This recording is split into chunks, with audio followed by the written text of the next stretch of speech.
Hi friends, നമുക്കിന്ന് പരിപ്പ് പായസം എങ്ങനെ ഉണ്ടാക്കേണ്ടതെന്ന് നോക്കാം. അതിനുവേണ്ടി എടുത്തേക്കുന്ന പായസപ്പരിപ്പ് 1/4 കിലോ എടുത്തിട്ടുണ്ട്. ഏലക്കായും പഞ്ചസാരയും കൂട്ടി നല്ല പൗഡറാക്കി വെച്ചിട്ടുണ്ട്. പിന്നെ നമ്മൾ എടുത്തേക്കുന്നത് നെയ്യാണ്. അപ്പോൾ ഇതിൻ്റെ പകുതി നെയ്യെങ്കിലും നമുക്ക് വേണ്ടി വരും. ഇപ്പോൾ നമ്മൾ 1/4 കിലോ പരിപ്പിന് എടുത്തേക്കുന്നത് 3/4 കിലോ ശർക്കരയാണ്. ഇത് വെള്ളം ഒഴിച്ച് ഉരുക്കി നല്ലപോലെ അരിച്ച് വെച്ചേക്കുന്നതാണ് കേട്ടോ. അപ്പോൾ നമുക്ക് മധുരം അനുസരിച്ചിട്ട് ചേർത്ത് കൊടുക്കണം.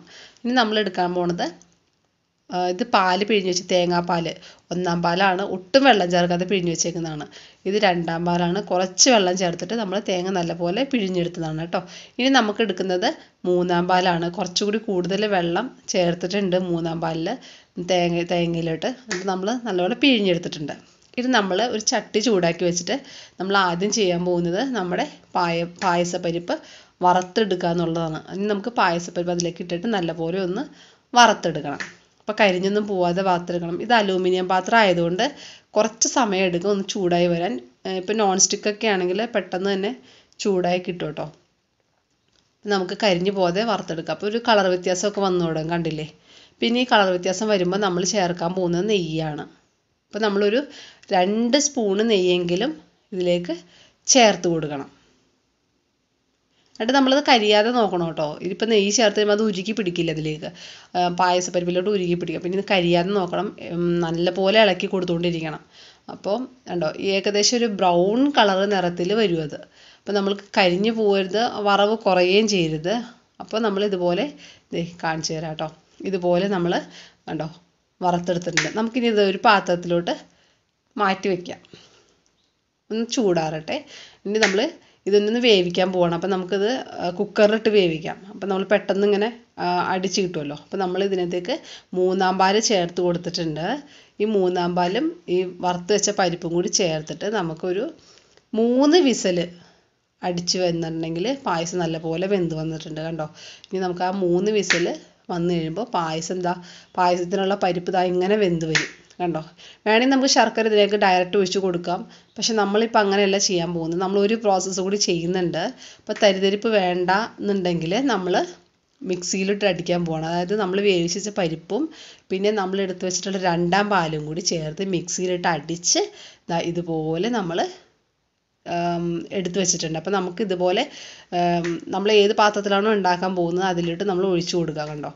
ഇനി നമ്മൾ ഇപ്പോൾ ചേർക്കുന്നത് നമ്മൾ നേരത്തെ എടുത്ത് വെച്ചിട്ടുള്ള ശർക്കര പാനിയില്ലേ, അതാണ് നമ്മൾ ചേർത്ത് കൊടുത്തിട്ടുള്ളത്. അപ്പോൾ അത് നമുക്കത് ചേർത്ത് നല്ലപോലെ ഒന്ന് മിക്സാക്കി കൊടുക്കാം. അപ്പോൾ മധുരമൊക്കെ നോക്കിയിട്ട് വേണം കേട്ടോ ശർക്കര പാനി ചേർക്കാനായിട്ട്. അപ്പോൾ മധുരം കൂടുതൽ വേണമെന്നുണ്ടെങ്കിൽ കുറച്ചുകൂടി എക്സ്ട്രാ ചേർക്കാം, അല്ലെങ്കിൽ മധുരം കുറച്ച് മതി എന്നുണ്ടെങ്കിൽ അതനുസരിച്ച് ചേർത്ത് കൊടുക്കാം. ഇത് നമ്മൾ മിക്സിയിലിട്ട് അടിച്ച് വെച്ചിട്ടുള്ള ഏലക്കായും പഞ്ചസാര കൂടിയുള്ള പൊടിയാണ്. അത് നമുക്ക് നല്ലപോലെ ഒന്ന് മിക്സ് ചെയ്ത് കൊടുക്കാം. അപ്പം നമ്മൾ ഈ ഏലക്ക നല്ലപോലെ പൊടിഞ്ഞ് കിട്ടാൻ വേണ്ടിയിട്ടാണോ പഞ്ചസാര കൂട്ടി അടിക്കുന്നത്. ഇനി നമ്മൾ 1 സ്പൂണ് നെയ്യ് ഒഴിച്ച് കൊടുത്തിട്ടുണ്ട്. എല്ലാവരും കൂടി നല്ലപോലെ മിക്സ് ചെയ്ത് കൊടുക്കുക. അപ്പം നമ്മളിത് ചൂടാക്കാൻ പോവാണ്. അപ്പോൾ നമ്മൾ ഒഴിച്ചു കൊടുത്തപ്പോഴൊന്നും ചൂടാക്കേണ്ടായിരുന്നില്ല. അപ്പം നമ്മൾ ഇൻഡക്ഷനിലാണ് വെച്ചേക്കണം. അപ്പോൾ 600-ലാണ് നമ്മൾ വെച്ചേക്കുന്നത് ഇൻഡക്ഷനിൽ. പിന്നെ ഇത് അടുക്കി പിടിക്കാതെ നോക്കണം, നല്ലപോലെ ഇളക്കിക്കൊണ്ടിരിക്കുക. അപ്പോൾ ഗ്യാസ് സ്റ്റൗവിലേക്കാണ് വെക്കണമെങ്കിൽ ഒരു മീഡിയം ഫ്ലെയിമിൽ വെച്ചിട്ട് അല്ലെങ്കിൽ ലോ ഫ്ലെയിമിൽ വെച്ചിട്ട് നല്ലപോലെ ഒന്ന് ഇളക്കി കൊടുത്തുകൊണ്ടിരിക്കണം. അപ്പോൾ ഇത് തിളയ്ക്കുന്ന വരെ ഇളക്കി കൊടുത്തുകൊണ്ടിരിക്കണം കണ്ടോ. ഇനി നമ്മൾ ചേർത്തേക്കുന്നത് 1-ാം പാലാണ്. അപ്പോൾ 1-ാം പാൽ ചേർത്ത് കഴിഞ്ഞാൽ പിന്നെ അധികം കുറേ നേരമൊന്നും ഇങ്ങനെ തിളച്ചൊന്നും വരണ്ട കണ്ടോ. നമ്മൾ മുഴുവൻ 1-ാം പാൽ ഒഴിച്ചിട്ടുണ്ട്.